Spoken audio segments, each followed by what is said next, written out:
Good evening, everyone, and welcome to the 60th Annual Conference of the National Collegiate Honors Council. We're here. Welcome. Give yourselves a round of applause.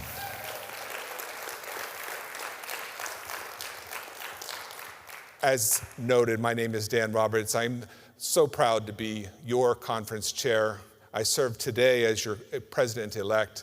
I serve back home as a very, very proud Honors College Dean at Virginia State University. Oh, yeah. It's wonderful to see this room filled with friends and colleagues representing nearly 1,600 registrants from campuses across the nation and around the world.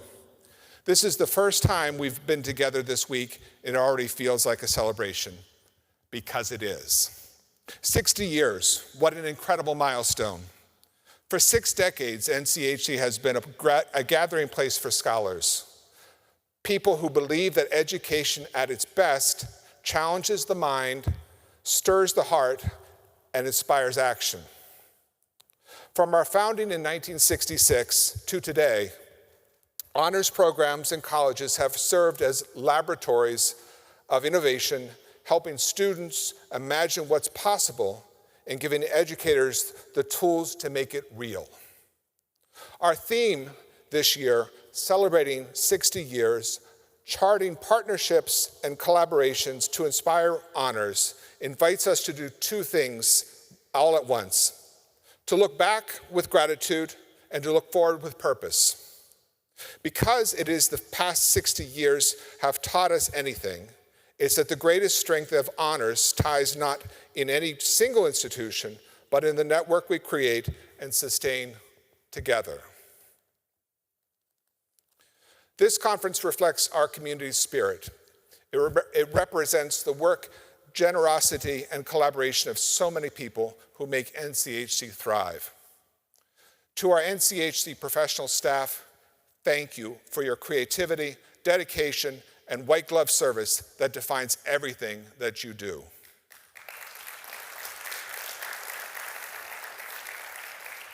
To the Damaris Meeting and Events team, our trusted partners in event management, thank you for your professionalism and meticulous attention to detail. To our committee chairs and volunteers who contributed hundreds of hours to review proposals, organize sessions, and lead our program, your expertise and energy sustain this community. To the Hilton Bayfront staff and the AE group, our AV specialists, thank you for your hospitality and technical excellence in bringing our vision to life.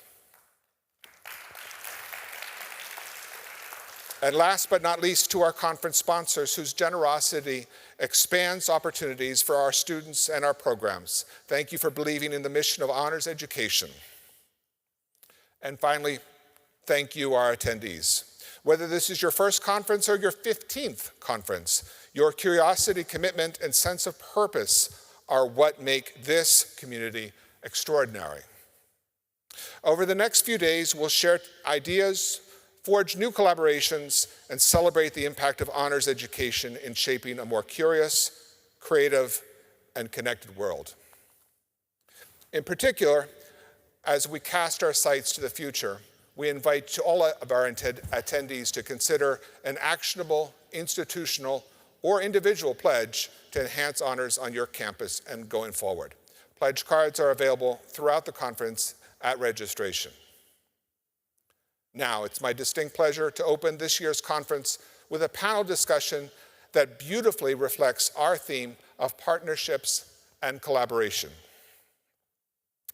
This evening, NCHC is proud to join the Strada Education Foundation for a conversation spotlighting the transformative impact of honors programs at historically Black colleges and universities. Moderated by Dr. Daryl A, Senior Vice President of HBCU Engagement at Strada, this discussion will explore our honors programs, elevate student success, foster leadership, and drive innovation across HBCU campuses. If you would, please join me in welcoming to the stage my president, Dr. Makola Abdullah, president of Virginia State University.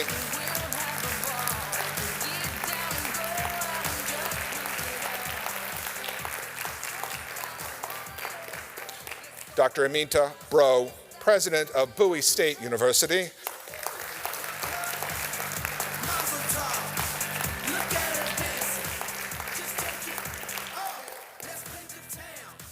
And our moderator for this evening, Mr. Daryl Graham of the Strada Education Foundation.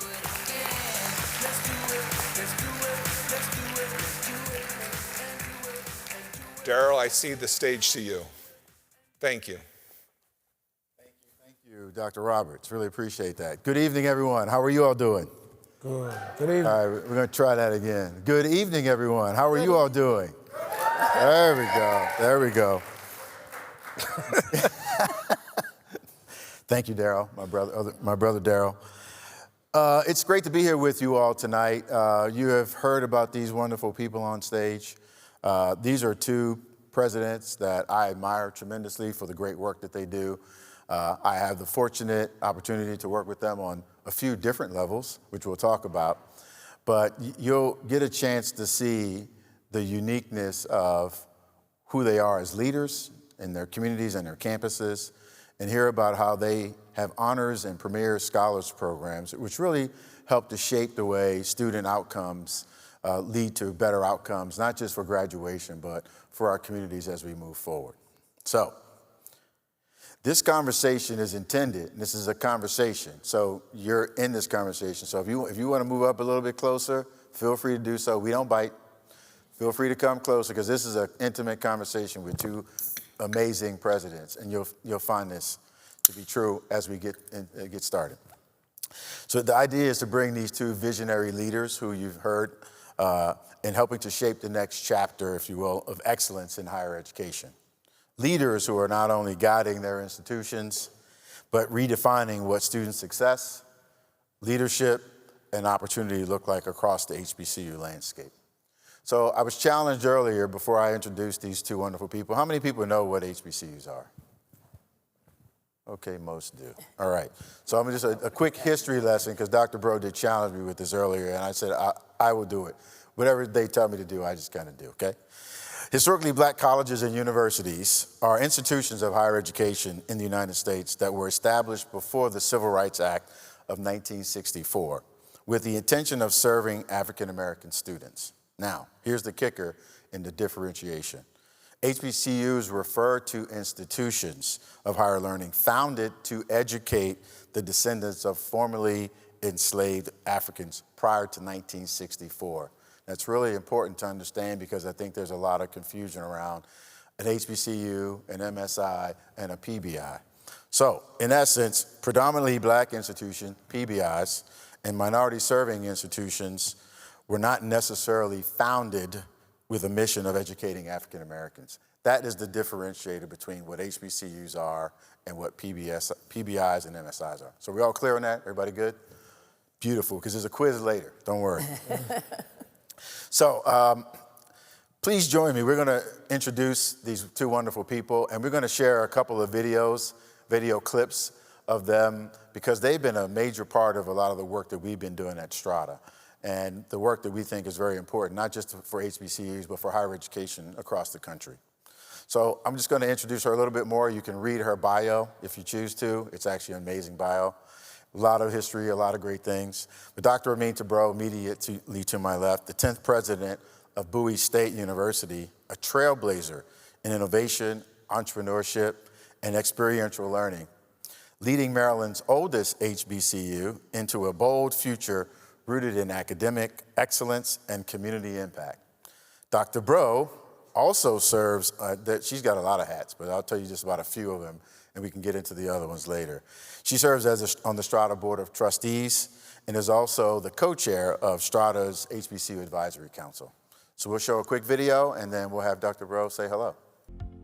For over 150 years, Bowie State University has prided itself in providing access and affordability to a quality educational experience. The Strada Education Network HBCU initiative affords this opportunity for us to continue on with that legacy, and not just for Bowie State University, but for all of the participating HBCUs. The leadership program is really, really important.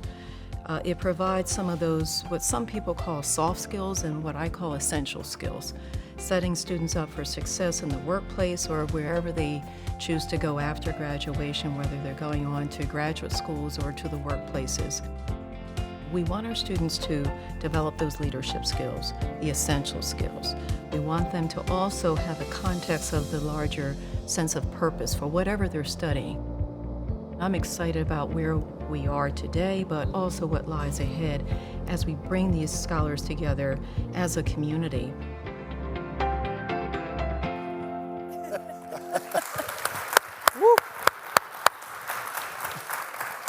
Good evening, and thank you for that wonderful welcome. Thank you for having us here tonight. It's a pleasure to share the stage with my dear colleagues, and a welcome to tonight's event. I am pleased to be with you. I am Aminta Bro, the very proud 10th president of Bowie State University. Woo, woo!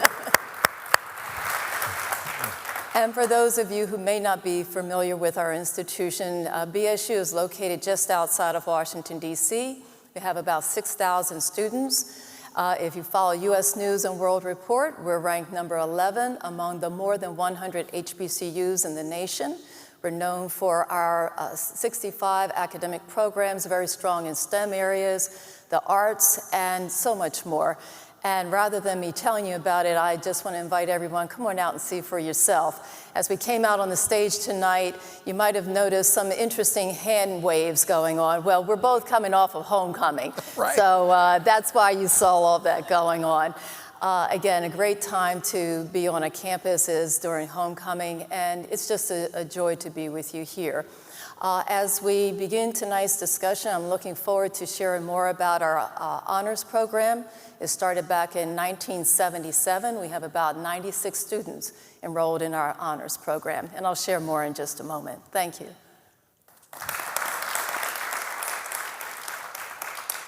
Next up, Dr. Makola Abdullah, the 14th president at Virginia State University, whose transformative leadership has positioned VSU as a national model for student-centered growth, research expansion, and institutional resilience. Dr. Abdullah also serves on many different councils and wears many different hats as well, but he also is a member of Strada's HBCU Advisory Council, and we are actually glad to have him on that team with us as Dr. Burr recruited this wonderful man to join us. So without further ado, we have a pretty interesting clip of President Abdullah during our last visit to campus. One of the things that we've been doing at Strada is telling the story as we go, since we're in the midst of a $25 million 8-year HBCU initiative.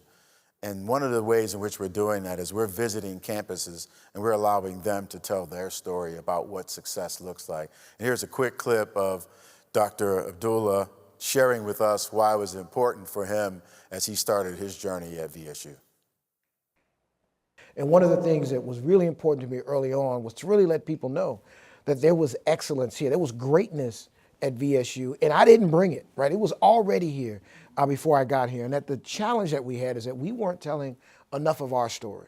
Whether it was in the regular media or social media, students, faculty, staff, and administrators, that we weren't talking about the incredible things that were happening at VSU. And that was the very first thing that I said that we were going to do, that we were going to highlight all of our accomplishments. That I wanted everybody on social media, and I wanted them to brag about the things that we do so well. I wanted them to reconnect with the community and make sure that we lived here, that we worked here, that we worked with the school system here in Petersburg, that we went up to Richmond and we told the folks in the General Assembly how great things are happening at VSU. I'm sorry, greater things are happening at VSU. And continuing to talk about our successes help people to understand that great things are happening at VSU. And now parents and young people are looking at VSU as a choice to get a quality education. And we are just so excited. We're so excited to be in this position. Dr. Makola Abdullah. Thank you so much for the kind introduction. And that video was a couple of years ago in the tight suit era. I was looking at that thing like, I don't know how I got into it. But thank you so much. I want to first shout out Dan Roberts, who you saw earlier, who is a wonderful, please clap for him. You all clearly know how great he is because you elected him. And I'm having a pleasure of working with him all the time. He's just a great guy. Lisa Hobson, of course, is here with him. And we've got two great students, Sean and Zen, who are here and in the audience. Sean was actually interviewed by the local news today about the airport stuff. So he's pretty much famous in San Diego. Other than that, I just wanted to say hello. Much of what my colleague Aminta Bro said about Bowie State is, strangely enough, the same as Virginia State University. We're about the same size. We're actually tied for the exact same ranking. She is a rival in football and in basketball, and so it's rare to see us in the same place without talking a little stuff to each other. But even on those days when we compete, we may be rivals. On every other day, we are colleagues doing the best work for the best kids in the country. And so I'm honored to be on stage with both of you. So it's time for us to dive in. Now, we're going to dive in now, but in a few minutes, we're going to let you dive in. So as you hear all this greatness that's going on by these wonderful presidents and campus leaders and leaders in our HBCUs as well as our higher education space, feel free to think about some things that'll come up. And so let's dive in, okay? You ready? No, stop that. Get the energy. Are you ready? All right, there we go. Now we're ready. So today's discussion, we're going to explore how HBCUs are reimagining honors education, sort of premier honors programs or premier programs. We're going to talk about how they foster inclusive excellence and prepare the next generation of leaders through innovation, mentorship, and partnerships. Okay, so we're going to start with Dr. Bro, and we're going to ask you to talk a little bit about Bowie State and how you've built a strong foundation of honors and entrepreneurial and experiential learning.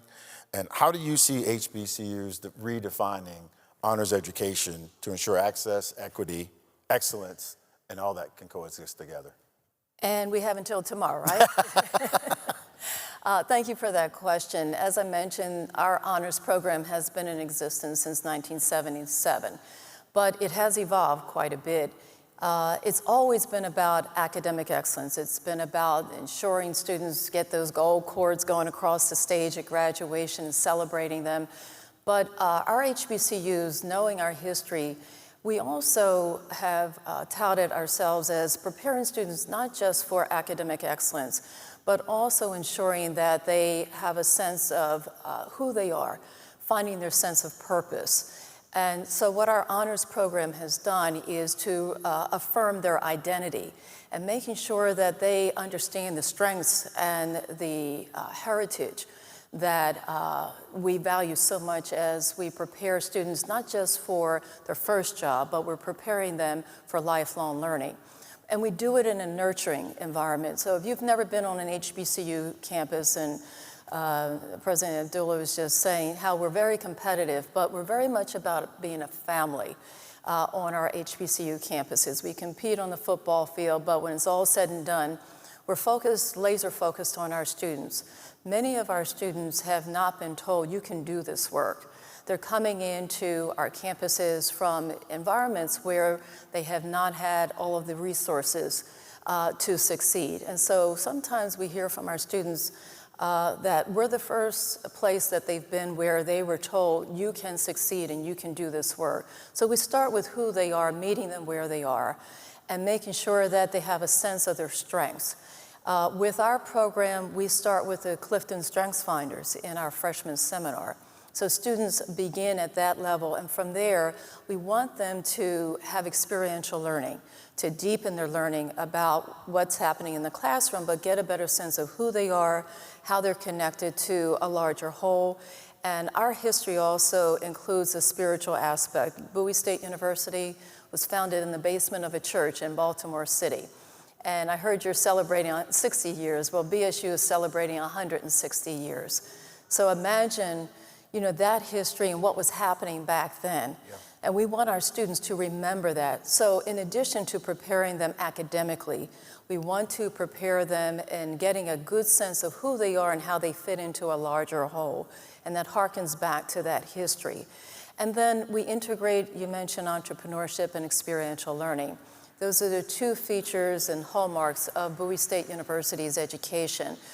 This, my vision is to ensure every student graduates with an entrepreneurial mindset. And it's more than creating a product or a business. It's about training the mind to think creatively, innovatively, and adapting very quickly, becoming agile in this rapidly changing world. Many of these students graduating today may be going to workplaces where the jobs they thought they were going to have no longer exist. So how are they then going to pivot and change and think about who they are in this space and how to navigate? So entrepreneurship is huge for us. At the university, we built a new facility back in 2021, an entrepreneurship living learning community. It's a residence hall connected to an entrepreneurship innovation center. And our honor students have a chance to be in that space, to use those facilities for incubator spaces, accelerator spaces. And again, it's training the students and educating them around how to become more agile as they navigate through a rapidly changing world. And then finally, our institutions are about building community. Family, I talk about family a lot. Community building is essential for helping students, again, understand that they're not alone, that they're connected to a larger whole. And so building that sense of community starts very early on in our honors program. Our honor students are actually housed in the same facility, on the same floor, so they get a sense of who they are as a community. And then we build from there, from first year on throughout a graduation. That's awesome, Dr. Bro. We were just talking earlier about an entrepreneur who we met who was very proud to be a Bowie State Bulldog, if there are any Bowie State Bulldogs out there. And he talked so highly of being a Bowie State Bulldog. He's the owner of a restaurant called Andy's Pizza. And what we found out earlier is some of our colleagues, like Damian Padilla, who's with us here today, they actually go to Andy's Pizza and they love it, but he's a proud Bowie alum. So entrepreneurship is a big part of the makeup of Dr. Bro and she brought there and what they were doing at Bowie State. Just think about how that continues on. This is a legacy opportunities to do that. So it's great to actually see that, Dr. Bro, and hear that. And we see that in our Strada Scholars as well on your campus. So Yes. Thank you so much. President Abdullah, you and your team, I should say, took the honors program to become an honors college. So tell us a little bit about how you all think about how honors colleges and honors programs can be collaborative in this way and also to be transformative so that you can deal with some of the students that come sometimes from underrepresented populations. Sure. And how they can be successful in these environments that you're building as you move forward. Well, I think one of the things well, first, how many kind of honors faculty, honors directors are in the audience? Can you wave your hands for me? Okay, good. So you already know that I'm a president of a university and I don't really do a lot. And so when he gives me credit for honors stuff, that's not me, that's Dan Roberts, that's Lisa Hobson, that have done some really, really amazing work. And I'm smart enough to let them do what they want to do. And the honors program, the honors college now at Virginia State University is a really important part of what we do. We have, I think, almost 1 million students in our honors program. How many is it actually, Lisa? Almost 1,000, but it feels like 1 million students. And it's really important for two reasons. One is that we have a large diversity of students at the institution. And I don't mean diversity in the context that you might think of it, but because we're an opportunity institution and we have so many students, some of them are much more prepared, some of them are more motivated than others. But it's important that we have them all, but it's also important that we meet them all where they are. And having the Honors College means that those students who have had more structure in their high school career, that are more motivated, that are more prepared, have an opportunity to be around students of like mind, of like motivation, while at the same time providing an example for students that may not have had that. So one, I think that's critically important. Second, one of the reasons why our Honors College is so large is because we're always trying to see how do we institutionalize some of the wonderful things that are happening in the honors program.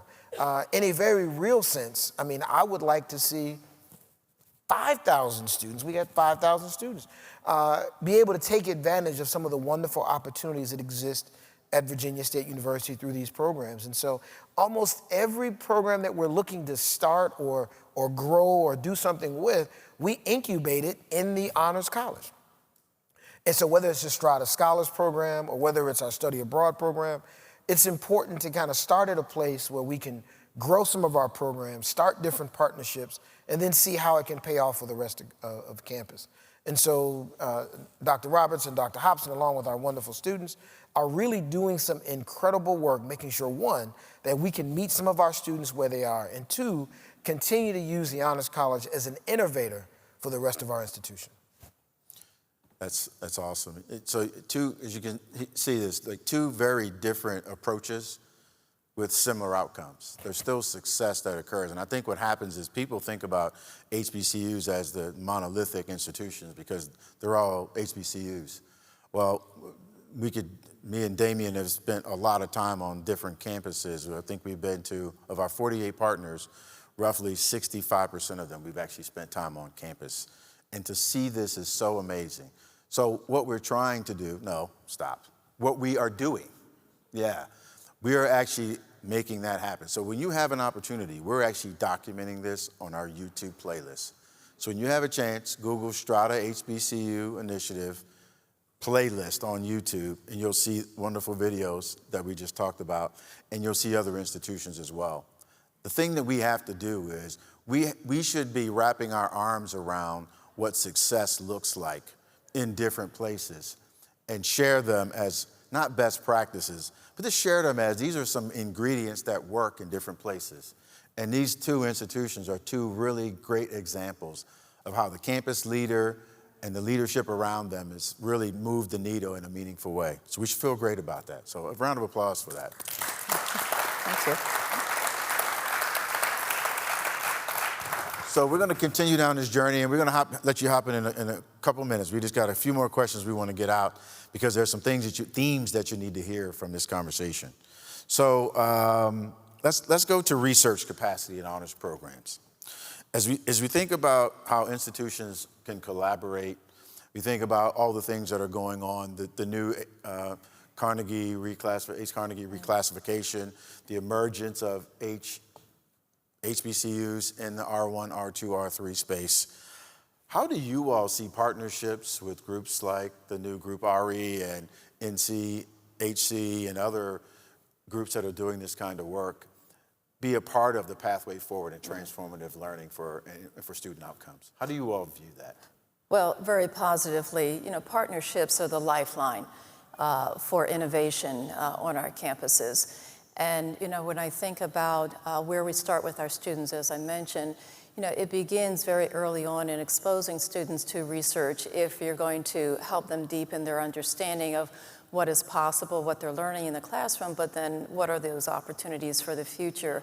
I'm very pleased with the work that we do with our SORI program, which is a Student Undergraduate Research Institute, that many of our honor students had the chance to test out their research skills in throughout the year. And President Abdullah mentioned about piloting programs. That's where we're able to pilot and helping students to understand their strengths, building on that. So partnerships are essential for us to work across different types of institutions. Bowie State University received this year our research classification, and we're aspiring to become an R2 institution, but we can't do it alone. And we are seeking more partnerships. When I look at some of our partnerships, such as with Howard University, we're part of their UARC. And that has opened up tremendous opportunities for our faculty to share ideas across institutions, as well as for our students to work alongside other students from other institutions. Last year, I had the opportunity to travel to Kenya in a study abroad program sponsored by the NSF that one of our faculty members is part of. And she has invited students in this initiative from all across the nation, HBCUs and other institutions, to engage our students in diverse settings and including taking them abroad so that they can understand the research that they're doing and how it connects with the larger whole, once again, deepening their understanding. So partnerships are vital. and partnerships with corporate entities, with government entities, with foundations. Strada has really been so helpful for us to bring in, again, different types of expertise, and it's the model that we need today. I think going it alone is not the recipe we need for where we are as a nation, and we have to, and for higher education. So we are seeking more partnerships where it makes sense for us to work, and not just regionally, because now we have so much access to IT that affords us new opportunities to partner in ways that we might not have been able to do prior to the pandemic. So there's great opportunity for us out there. But I think it's going to force us to think differently. Again, I come back to that entrepreneurial spirit. Our institutions have to be entrepreneurial in our thinking if we're going to be able to create these new partnerships. That's great. That's great. President Abdullah. Oh, yeah. No. Partnerships are super important, and she covered most of it. And whether it's ARI, I think it's called, or Yes. Strada, or NCHC. We're a member of ARI. We're in R2 now. Strada, we really appreciated that partnership. The more you talk about the things that you're doing, the more you can get collaboration on it, the farther you can go. I don't think you can go anywhere by yourself. And NCHC, I think this is super awesome. I think one of the things that's critically important about collaboration and getting around your colleagues is you start to really see how good you are. I think sometimes what happens is we sit on our own campuses and we think that this is all there is, and getting out to be around your colleagues, whether it's students or professionals, and being able to see that, one, you are making an impact, and two, there are also ways to improve by listening to others. And so I think collaboration is awesome. I'm proud to be here, and I'm glad that we have a collaboration with NCHC through the man, the myth, the legend, Dan Roberts.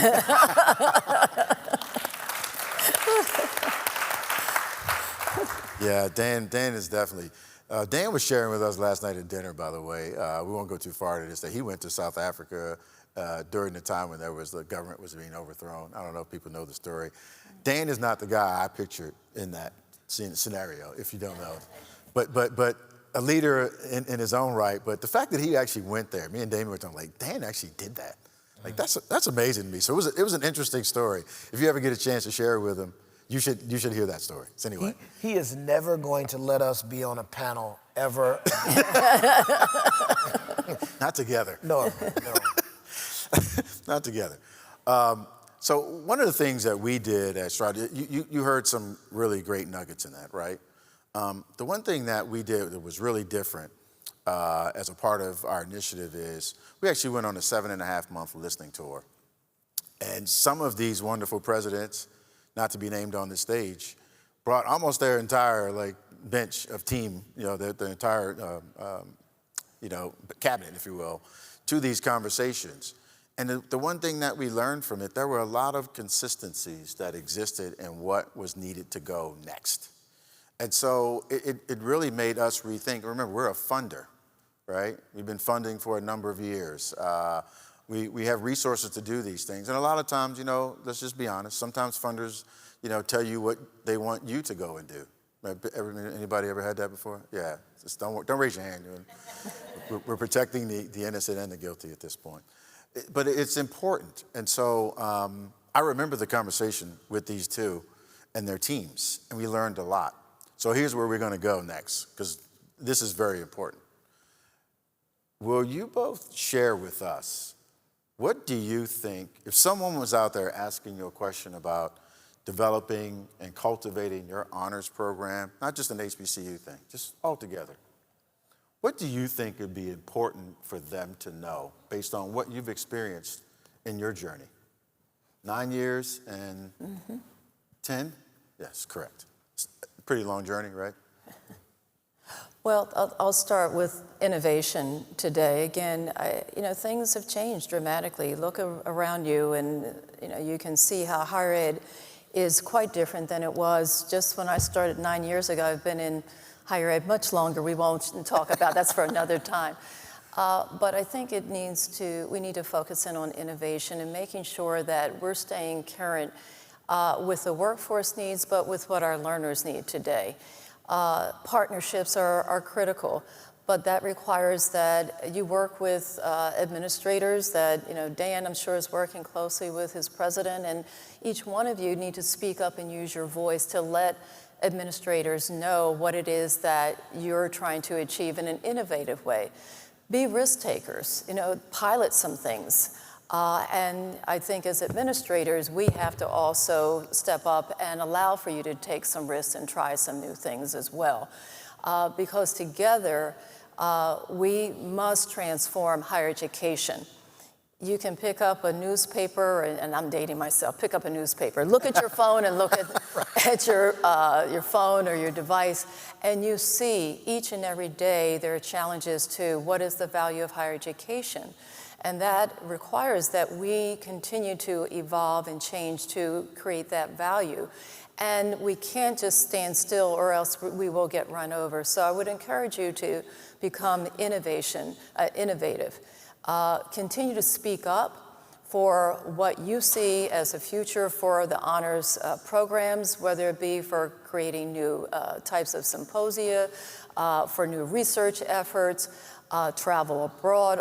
I do believe experiential learning is essential for us to deepen the learning and strengthen the value for higher ed and for our honors programs. But all of this needs to fit together, and it starts with you letting us, you heard President Abdullah say, he's running the institution, Dan is running the program. Are you going and meeting with your administrators to say, here's the vision that I have? And then finally, we are more and more data-driven. And it's important that we be able to demonstrate the value, not just anecdotally, but when you turn in that annual report, are you giving your president, your administrators, what they need to go out and create these partnerships, to create the funds and develop relationships on your behalf? Knowing what you're doing, using your voice is extremely important today because we are all challenged to demonstrate value. So help us help you by giving us the data, what are the success rates, retention, but also the stories about the students. I know when I sit down and talk to the honor students, and when I travel with them to Kenya, and I went to the UK with a group of students last year as well, and I was amazed because I was able to travel with them. I heard their stories, but don't assume that your president knows those stories in that way. And it touches our hearts. I mean, we do this because, we are focused on our students and their success. Tell your administrators those stories that they need to know about the impact that you're having on these students. I know that about my own honor students, but I was traveling with them. But if you're not, connected or your president isn't traveling like that, make sure you're out there telling those stories and bringing us through that journey with you. So, do me a favor, read the question one more time and make sure I can hit it good. Can you read it one more time for me? Yeah, if someone was to ask you, right, the pathway forward for a successful honors college, honors program, what do you think is important for them to know? Okay. Since we have a lot of the honors, how many honors college and deans are in the audience right now? So just a few. A lot of hands. Okay, Yeah, just all right. Like 20. Got it. Maybe 30. So one, I'm gonna echo everything that my colleague said. Dan won't leave me alone. He won't. Every time I turn around, I see Dan. He's always asking me for my time. He's always asking for money. He gets more no's than yeses. But if he's not asking, then no one's asking, right? So I think that's super important. But I was trying to think of a real practical example of something that Dan and Lisa do very well for me, and I think I've got one. One, they invite me to everything, and they invite me to speak at everything, which, of course, they don't need me to speak. They really just want me to see stuff, right? But you play to the president's ego, that always works. But one of the things that works even better is they invite me to social things where I can get a chance to hear the stories from the young people's mouth. So we have a quiz bowl team. They invite me to eat lunch with the team. We have an honors convocation, which I'm going to speak at, but they also invite me to lunch before that so that I can see them. And when I meet them and I get to hear their stories, I know Sean used to play lacrosse. I remember that from a meeting we probably had about a year ago. And now it means something different when Dan says, hey, look, I want a little bit of money for Sean to go out of the country. How am I going to tell Sean no? Right? I can tell Dan no. I can't tell Sean no. Right? So I think the challenge is how do you, the data, you have to produce the data. But that's easy. You all have the best data on campus, but you also have the best stories. And how do you put your president or your requisite administrator in the room with the stories so you don't have to tell them? That's the challenge, right?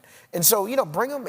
He's brought the kids to the office. Hey, I wanted to ask you a question, but I brought a couple of kids with me just because they wanted to. They wanted to meet the president. They didn't want to meet the president. Dan wanted me to meet them, right? And so I think continue to be aggressive, continue to be champions for your programs. You are doing incredible work on your campuses. You're going to have to sell that work, right? And don't be embarrassed about selling the work. Pretty good nuggets, right? So, one, keep asking. You're going to get no a lot.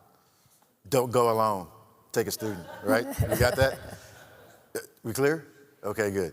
So they keep talking about Lisa. For those who don't know, they're talking about Dr. Lisa Hobson. Dr. Lisa, will you just...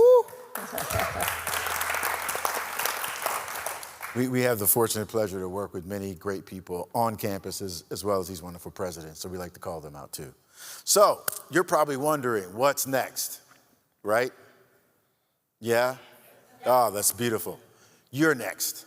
So it's time for you to dive into this conversation. I'm sure when I'm around them, if I get their attention for 20 minutes, trust me, I turn my brain on, I turn my ears on, and I turn my mouth off just to ask the questions. But I get a lot of information just doing this. So this is your opportunity. Does anybody have any burning questions they'd like to ask? Sean Cooper II. Yeah. Lisa told me. Yeah. Greetings, everyone. I am Sean Cooper II. I'm a junior pre-med biology major attending the illustrious Virginia State University, Hill State. I serve as the second vice president, and I'm also a proud Strada scholar. My question to you all is, how can we, as student leaders, better help you and ourselves form partnerships? I would personally love to form partnerships with students at other universities. So how could we go about that? I mean, you're doing it, right? So you just, and this is, how many other students are here, right? If any other students have that kind of question, the mere fact that you're in the room, a part of the honors program at your institution, you are representing your institution very well. And the more you represent the institution well, the more we're able to attract resources, the more we're able to develop those partnerships. And so whether it's NCHC, I mean, look, Dan can't do this if he hasn't proven to people that he's got students at his institution that are doing great work, right? And so you're already doing it. So thank you. And for the rest of you, thank you too. I would just add, I agree wholeheartedly. Continue telling your story. You all are on social media. Not everyone is up for taking the steps that you've taken to be in this room, to be a Strada scholar, and think back to when you first started in college and think about that nervousness that students have when they come into a new environment. You telling your story can inspire other students to do what you're doing. Indeed. So I would encourage you, when you go out on social media, talk about the Strada Scholar Program. Do students know what that is and the impact that it's having now? How many students now are involved over? We have 114 who've graduated, crossed the finish line. Yay. And according to Damian Padilla this morning, 345 still active sophomores, juniors, and seniors in the program. And each one of you have the ability to have that ripple effect. If you tell your story, think about how many people you might be able to touch by saying, this is what this opportunity did for me, and perhaps encouraging other foundations, other employers to do the same thing. That's how you help us, you telling your story, because I can go to a foundation, I can say, I have fantastic students who are deserving of all this support, but you talking about your journey and what it means to have an employer or a foundation support the honors program, to support students in general on our campus, and tell the value from your perspective, because there's a lot of negative information about higher education today. Yes, affordability is something we are keenly in tune with and addressing, but there's so many wonderful success stories that get overshadowed with the negative stories. So tell your story, go out on social media, talk about Strada and what it's done for you and over 300 students that, whose lives have been touched.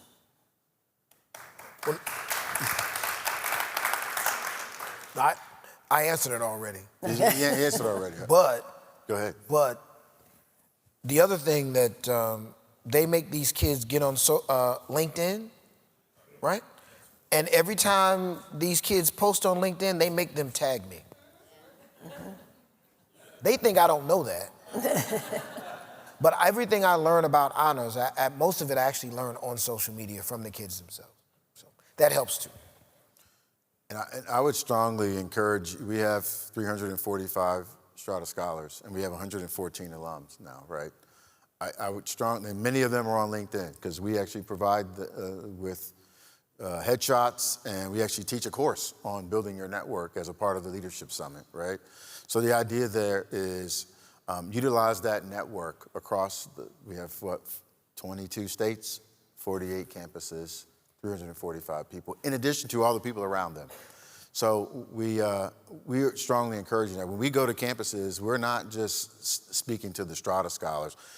Some of the honors students who are not Strada Scholars are coming around, and we have open conversations. And to see our Strada Scholars come to the front with their sweaters, their cardigans, their jackets, and they're proud peacocks talking about how many people, how many institutions and organizations like NCHC and others who are pouring into them, like these wonderful presidents, Dan and Lisa, right? So take advantage of that network and utilize it. We've seen institutions, as an example, I'll just give a quick example. We've seen students from cross campuses basically say, we don't have a student honors council. So what did they do? They got together and got on Zoom calls, and they created the new honors council at Central State University. But that wasn't just the Strada Scholars there. There were Strada Scholars from 10 other HBCUs that did that, right? So those are the types of things I think are very helpful. All right. Daryl, my other brother, Daryl. Thank you.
Great question. So it's about what would I say to other aspiring leaders?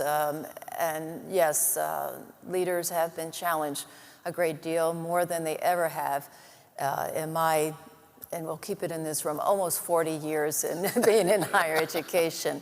I was on 4 other campuses before finding my wonderful Bowie State University.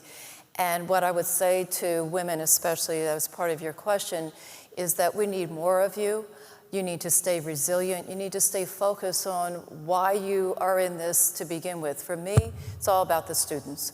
It's all about opening the doors wider for them, because someone did that for me.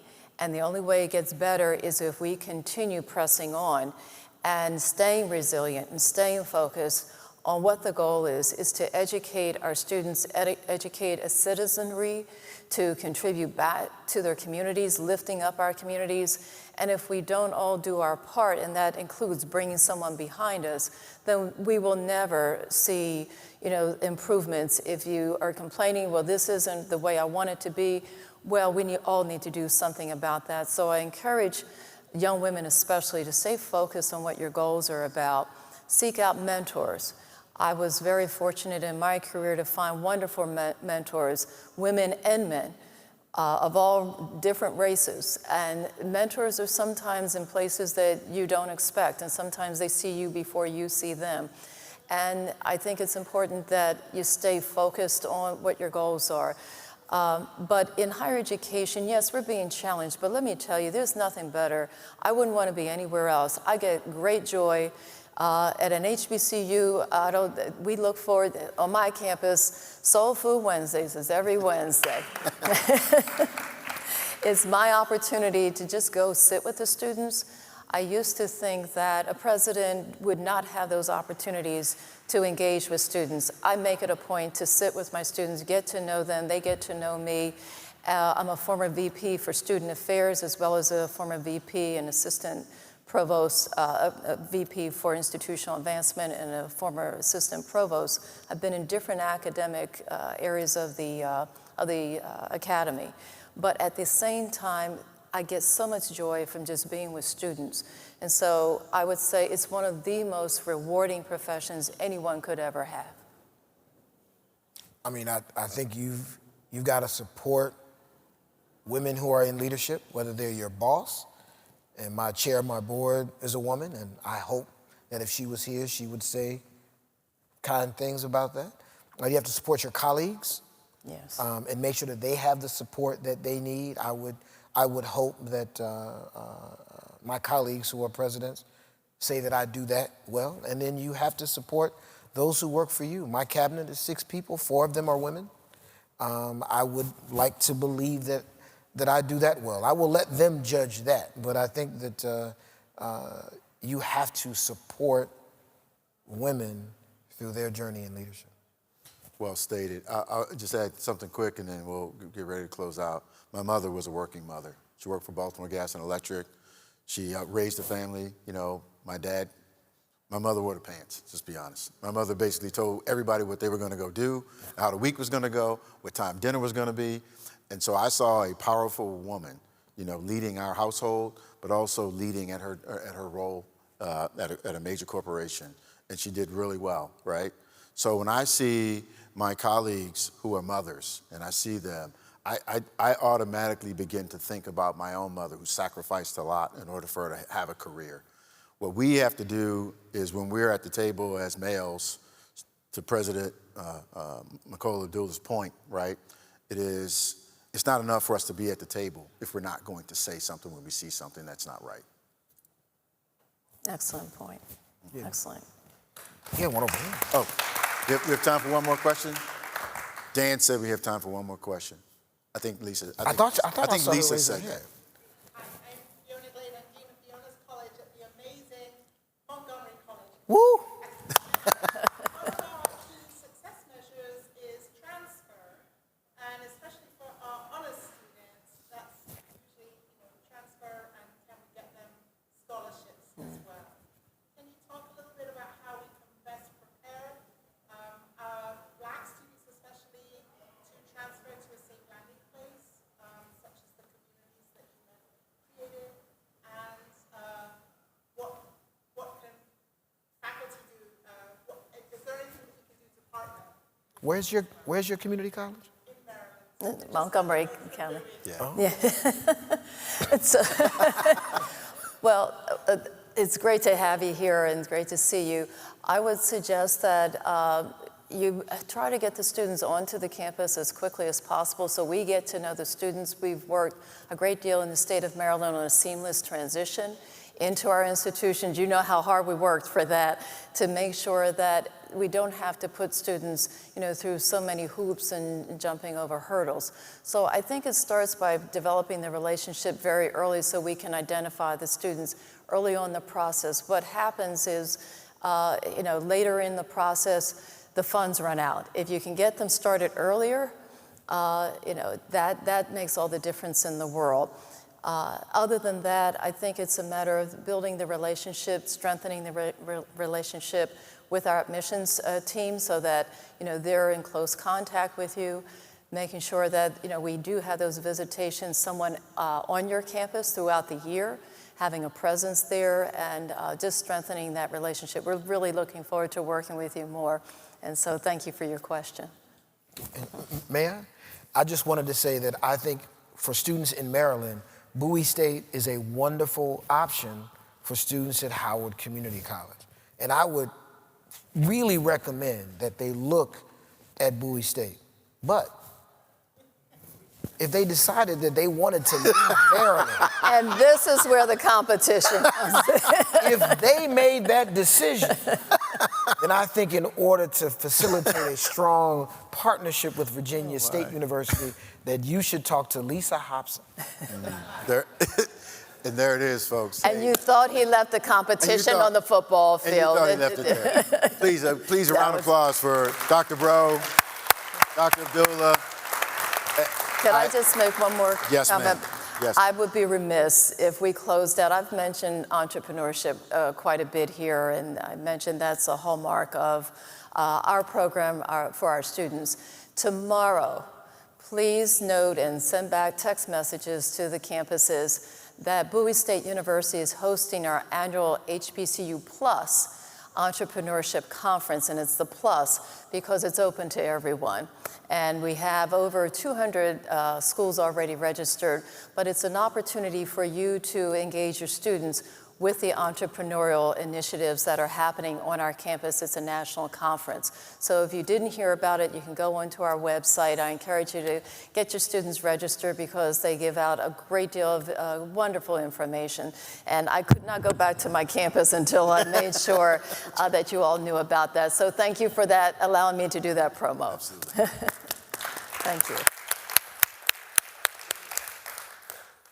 Well, we arrived to the end of our time together. I want to send a special thanks to Dr. Bro, Dr. Abdullah, and Mr. Graham for leading us through such a really wonderful discussion tonight. Please give them a round of applause.